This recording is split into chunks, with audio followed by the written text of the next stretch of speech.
Coucou tout le monde, j'espère que vous allez bien. Donc aujourd'hui on se retrouve pour une nouvelle vidéo. C'est sur, comme vous avez vu dans le titre, sur les erreurs de plantes. Je suis pas parfait, je fais aussi des erreurs plantes, aucun problème. Alors après c'est les erreurs qu'on fait les plus communément, ou voilà ce que j'ai pu aussi avoir au niveau de la jardinerie. Il y a certains clients, là je leur demande comment ils entretiennent leurs plantes. C'est quelques erreurs que je peux aussi avoir en direct en fait tout au long de mes journées. La liste est non exhaustive, de toute façon personne n'est parfait, tout le monde peut faire des erreurs. Moi c'est ça aussi que je veux vous transmettre, c'est vraiment de comprendre le pourquoi du comment une plante va mal, et puis essayer de voir aussi comment on peut arranger les choses quoi. Alors on va commencer sans plus attendre, parce qu'après il va falloir que je monte la vidéo vu que c'est pour demain. La première erreur, c'est de ne pas donner assez de lumière ou donner trop. Alors je m'explique, chaque plante d'intérieur a des besoins bien spécifiques en termes d'humidité, de lumière,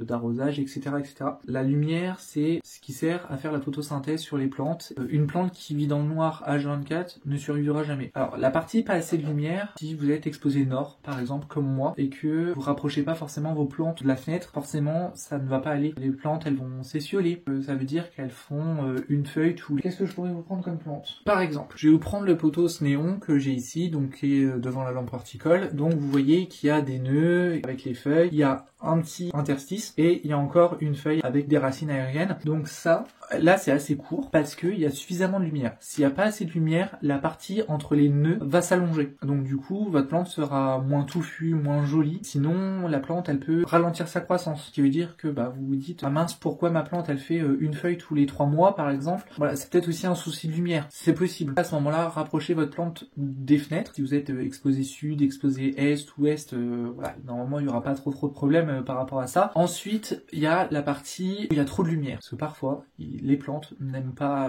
avoir trop de lumière. On va dire 99,9% des plantes qu'on a chez soi, ce sont des plantes tropicales qui sont dans des forêts ou des choses comme ça. Donc forcément, je pense par exemple aux pothos, monstera, les alocasia, les calathea, etc., etc. C'est vraiment dans des forêts moyennement lumineuses. Par contre, ne mettez jamais vos plantes derrière une fenêtre en plein sud s'il n'y a pas de voilage. Si elle n'est pas acclimatée, ne la mettez pas directement. Si elle est tout au bout de votre pièce et que vous la mettez tout de suite devant la fenêtre où il y a le soleil de midi qui tape, votre plante elle va détester ça et elle peut avoir des coups de soleil. À ce niveau-là, vous pouvez mettre un voilage devant votre fenêtre et là, normalement, ça devrait protéger les plantes des rayons UV du soleil et normalement, ça devrait éviter les brûlures. Ensuite, j'ai envie de vous parler de l'arrosage. Donc, soit on n'arrose pas assez, soit on arrose de trop, ou soit on arrose mal. Une plante, elle a des besoins spécifiques. Vous n'arrosez pas une succulente de la même manière qu'un pothos, par exemple. Pour le pothos, parce que c'est vraiment une plante très très simple. Si la plante elle a besoin, j'arrose. Si elle n'a pas besoin, je n'arrose pas et ça sera pour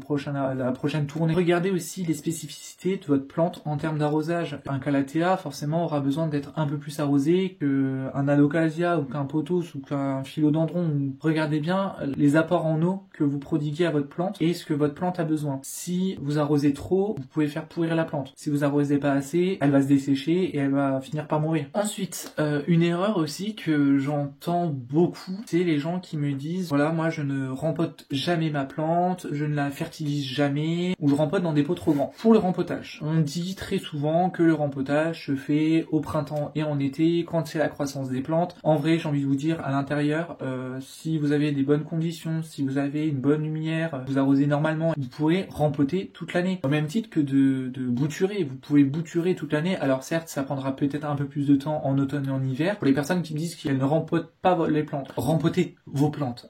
Vos plantes ont besoin d'un nouveau terreau, le terreau vieillit, le terreau, au bout d'un moment, il n'y a plus du tout de nutriments. Surtout pour les personnes qui ne fertilisent pas les plantes. Au bout d'un moment, il y aura plus rien, il y aura plus de nutriments, il y aura plus rien. Une plante n'a pas forcément besoin que d'eau. Elle a aussi besoin de nutriments pour pouvoir grandir, pour pouvoir prospérer. Fertilisez vos plantes. Si vous avez des conditions comme les miennes, en vrai, vous pouvez fertiliser toute l'année. Moi, je fertilise mes plantes toute l'année parce que je sais que la plante, elle a une bonne lumière, elle a un bon arrosage, elle a un terreau adéquat. Ah oui, ça aussi, c'est une erreur, c'est de pas prendre un terreau adéquat parce que un philodendron, vous n'allez pas le rempoter dans un terreau pour cactus et succulentes. C'est improbable. Encore, à la rigueur du terreau universel, je veux bien comprendre, mais par contre, contre, du Pterocactus succulente, ça je l'ai déjà entendu, un Pterocactus succulente pour, je sais plus si c'était pourquoi, mais pas pour des cactus et des succulentes. Dans ma tête, j'ai ricané parce que, voilà, alors après, je me moque pas, mais voilà, c'est vraiment, oui, j'ai déjà entendu ça, quoi. Et au niveau du rempotage, on rempote dans un pot qui est 1 à 2 cm plus grand. Regardez, en général, je pense que une grande majorité des gens ne retirent pas les étiquettes qu'il y a sur les plantes. Forcément, vous voyez si c'est un pot de 10,5, si c'est un pot de 13, si c'est un pot de 14. Sur Internet, si vous commandez sur Internet, vous pouvez commander, vous regardez par exemple si c'est un pot de 14,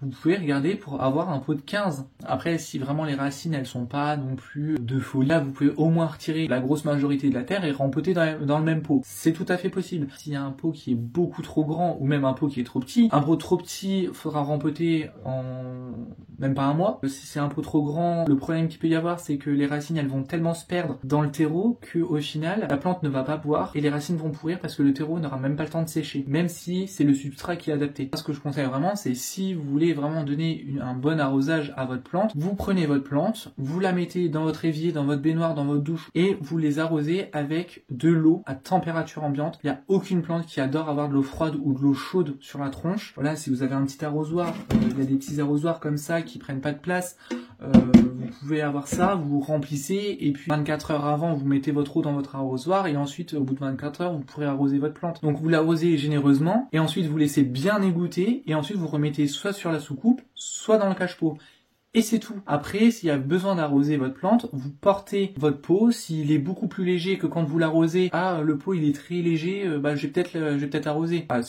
C'est sûr que je vais arroser. Les choses à faire avant l'achat et pendant l'achat. Et ne pas se renseigner avant d'acheter une plante. Admettons, vous voulez vraiment le Philodendron verrucosum parce qu'il est beau, parce qu'il est, voilà. Ou le Mélanochrysum par exemple. Il y a des besoins bien spécifiques. Ces deux plantes-là ont besoin d'un bon taux d'humidité, d'une bonne luminosité. Il y a des conditions bien spécifiques, quoi. Si vous achetez un verrucosum et que vous vous dites mince, le verrucosum il va pas trop bien, après je le cultive comme tous les autres philodendrons, donc je comprends pas, c'est fort probable que du coup vous n'êtes pas renseigné sur la culture de cette plante là. Au final, votre plante elle va souffrir et potentiellement mourir. Et ça du coup c'est un fléau parce que oui, sur Instagram, sur les réseaux, il peut y avoir des super belles plantes, mais ces personnes-là, peut-être qu'elles se sont renseignées avant d'avoir la plante, peut-être qu'elles ont cherché, peut-être qu'elles ont réfléchi. Forcément elles arrivent à les cultiver. Et leur intérieur n'est pas votre intérieur. Et ça, je le redis encore une fois, l'intérieur des uns n'est pas l'intérieur des autres. Renseignez-vous bien sur la culture d'une plante avant de l'acheter. Ça peut être aussi une erreur de prendre des plantes trop complexes. Par exemple, pour des débutants, moi je vous conseille par exemple les pothos et je ne vous conseille pas les calathea par exemple. Ne l'achetez pas. Vous voyez, c'est vraiment, réfléchissez bien à tout ça. Posez-vous les bonnes questions. C'est vraiment comme ça que vous pourrez cohabiter avec vos plantes. Elles vous le rendront bien. C'est sur ces dernières paroles que je vous laisse. Je vous fais plein de gros bisous. Et puis, prenez soin de vous, prenez soin de vos plantes. Et je vous dis à très bientôt pour une prochaine vidéo.